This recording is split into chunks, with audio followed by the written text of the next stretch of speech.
Now, I have before me a report which says this: Islamist terrorism, foreign national offenders and UK deportations. The author of the report, which is due to come out very shortly, is Dr Rakib Ehsan, who we speak to on a regular basis on this show. He's with the Henry Jackson Society from the Centre on Radicalisation and Terrorism. Rakib, a very good morning to you. Morning, Mike. How are you? Yeah, very well indeed. This is a very comprehensive report. I've been through it. There's been an awful lot of news of late, hasn't there? Of deportations of people. We've got Priti Patel, the Home Secretary, complaining about sort of that not only the radicalisation of people who commit terror and commit criminal acts in this country, but also why we can't deport them because of these kind of ambulance chasing lefty human rights lawyers. Well, I think that, Mike, it's ultimately about how our legal system is currently structured. Yeah. And I think that when we're looking at the deportation of foreign criminals, including those who have been convicted of terrorism-related offences, I think there is certainly a growing perception among the British public that the individual interests of foreign criminals, including those who have been convicted of dangerous crimes, that these individuals, their rights are prioritised over British collective safety and national security. And I don't think that is a sustainable situation at all. And I do think we need a radical political shift which acknowledges that ultimately the responsibility of the UK government is to prioritise national security and maximise the public safety of our local communities. Absolutely right. One of the things you and I talk about often, Rakib, is the public's kind of confidence in the systems that operate in this country. And if the people of this country don't feel that people are being treated properly, i.e., for example, we're watching this week the inquiry into the Manchester Arena bombing, and where we get the admittance finally from the police that, you know, the brother of the guy who was blown up by his own hand in that particular horror has finally admitted that he was involved as well. You know, people think that, you know, these guys should not be treated well. They don't believe that they should have any human rights. And I know that that's a very old-fashioned view. But the people, the electorate of this country, want to see justice being done. No, absolutely. And I think that when we're looking at the case that you've mentioned, I think that all too often our political classes, they've been very complacent about the potentially devastating effects of failed integration, Mike. And the reality of the matter is, all too often we have been, very relaxed when it comes to people who may come from vastly different social, political, legal, and social contexts. Yeah. And we really kept our eye, we haven't kept our eye on the ball in terms of looking at how those integration processes are taking place. If it's not going well, what can we do about it? We've been spectacularly relaxed. And unfortunately, that can lead to devastating consequences, including Islamist terrorist attacks on British soil. I mean, we were worried, weren't we, a few weeks back when things started to begin to happen in Europe, where France saw a couple of attacks, Germany saw one. We were kind of, I suppose, you know, girding our loins, if you like, sort of wondering whether we would be next. So far, so good. That hasn't happened. But, I mean, the undercurrent, obviously, is that in Western Europe, generally speaking, there's been a massive amount of immigration into our lands, most of which I'm sure is full of people who have not got anything other than, you know, economic prosperity on their minds. But you're just not sure, are you? Well, I think ultimately, firstly, I'll make the point, if we're looking at France in particular, I think that some of the criticism of President Emmanuel Macron has been hugely unfair. He's been accused of being Islamophobic, anti-Muslim. When you actually see what President Macron has said, he talks about a counter society, a minority within France's estimated population of 6 million Muslims. So he actually acknowledges that Islamist extremism, it directly impacts on moderate patriotic Muslims in his own country, as well as French mainstream society. And I think it is the case now that I do feel more and more European leaders are really waking up to the challenges within their own societies. Islamist separatism is a genuine threat to their, liberal democratic norms, and that it's time that a more robust policy action it takes place in order to push against that. I mean, one of the things that I think I and many other people found particularly distasteful were the demonstrations outside French embassies around the world, including in this country and including in Saudi Arabia, where somebody I think was killed. by Muslims who said that they thought that France was Islamophobic. I mean, considering what had happened, i.e. a teacher had his head basically cut off, decapitated by somebody who claimed to be doing it in the name of the Muslim religion, was a shocking thing to see. Well, I think that ultimately, Mike, we have to mention the fact that there have been non-Western political leaders who have been deeply unhelpful with their political interventions. Yes. The likes of Erdogan in Turkey, Imran Khan in Pakistan. And the guy in India, the former leader, was it, or the current leader in Indonesia yes, as well? Mahathir Mohamad. Yeah. Malaysia. So ultimately, these interventions, what they did, they stoked the flames of anti-French sentiment, and they were responsible for portraying President Macron as an anti-Muslim demagogue. When actually he said in previous political statements that France needs to do more to enhance social and economic mobility in a city area, in city outskirts, which include impoverished French Muslim communities. Yeah. So I think that some of the criticisms have been deeply unfair and a fundamental misrepresentation of President Macron's views. Yes, exactly right. And there's been a sense, Rakib, obviously, that in this country, the security services are always on constant alert to try and make sure that they foil more plots than actually ever happen. What is the sense at the moment of where that all is? Because, of course, the COVID situation seems to have put everything on hold, really, doesn't it? Well, I'd make the point, Mike, with the COVID-19 pandemic, we have seen Islamist organizations instruct jihadists to step up their efforts in Europe because they feel that public authorities are so preoccupied with the effects of COVID-19. They sense that they may be, this might be an opportune time to strike. What I would say when we're looking at this particular issue is that in the UK, there is really no room for complacency. Recently, the national terror threat level was raised to severe.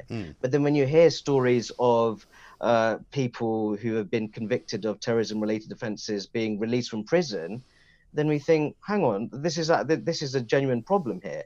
And I think what I mentioned in the report, that we have dozens of individuals, Mike, foreign nationals, who have been convicted of terrorism-related offences, who have served their prison sentences, but there's no official record of them being deported from the UK. And this set of people, they represent a serious risk pool within British society.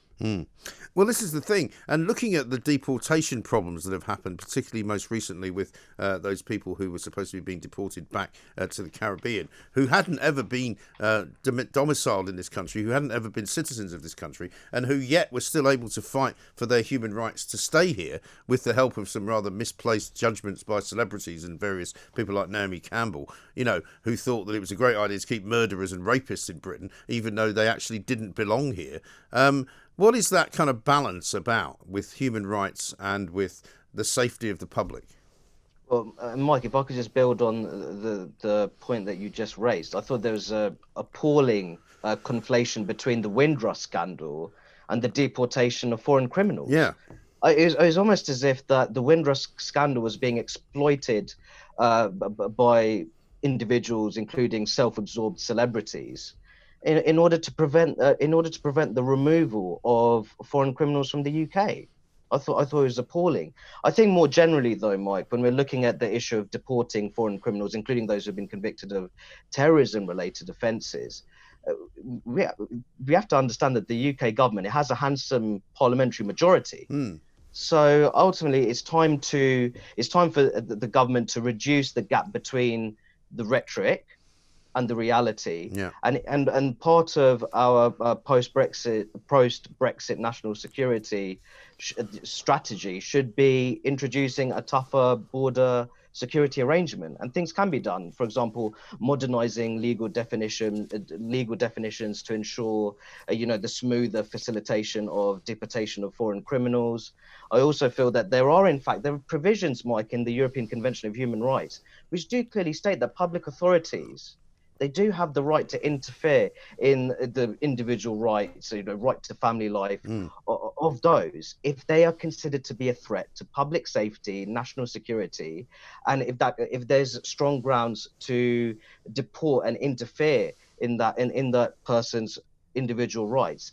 in the name of preventing crime and disorder. Yes. So I think that it's really time that the UK government engages seriously with this issue, and through legislation creates a tougher border security regime. And on top of that, Mike, as we've discussed before, I do think that with immigration and asylum reform, all too often our immigration system, asylum system, it doesn't prioritize national security and social cohesion the way it should. And that's definitely something that needs to change as we head into the future. Oh, I think so, undoubtedly, because I think the scrutiny under which the government will come over the course of time with the dinghies arriving from across the channel. You know, people are very worked up about that. And as much as Priti Patel has said, as the Home Secretary, you know, we are working with France, we are stopping more people coming than we've ever stopped before. You know, as long as the waters are relatively calm, these people will continue to come here. And the worst case scenario for many of us living in this country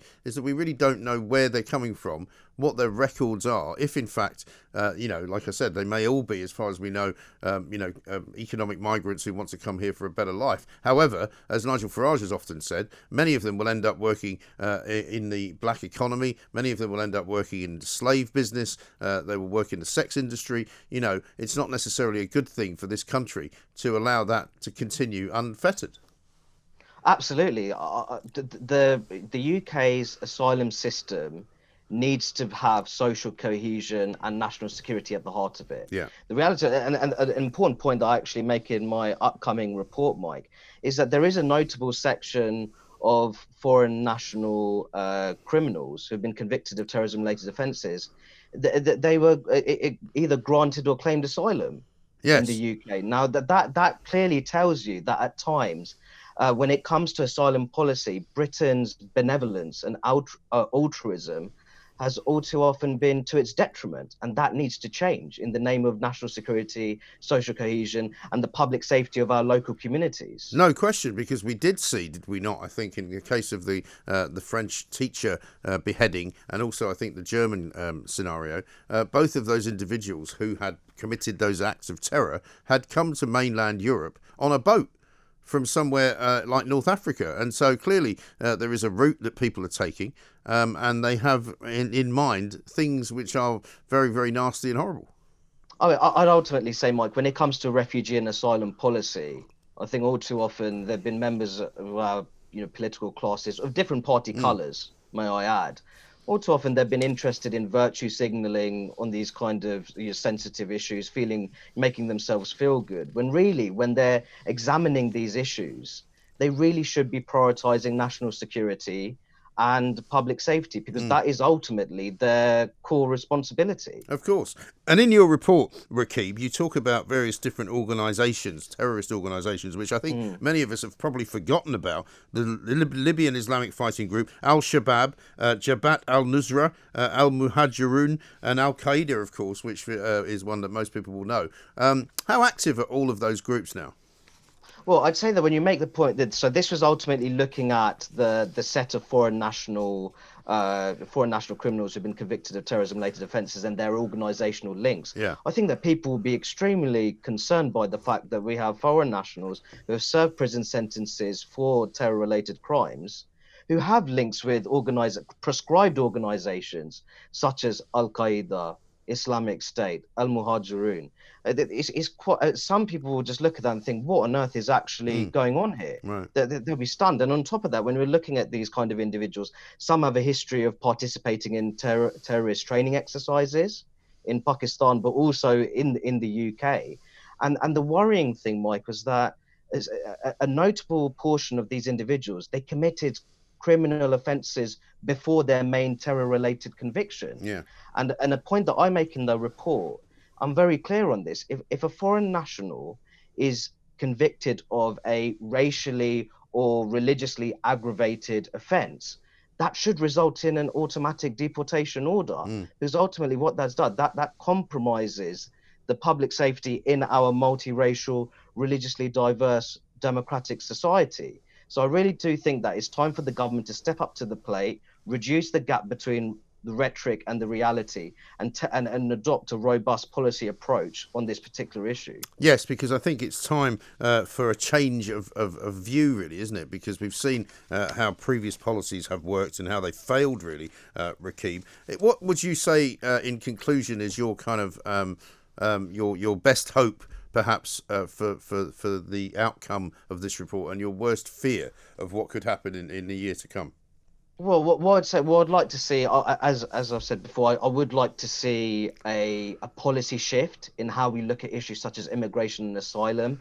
I think all too often we look at the economic benefits, which the economic benefits in themselves are questionable, Mike, as you know. Right. But we need to look at issues such as, to what extent will newcomers be able to integrate into British democratic society, our liberal democratic norms?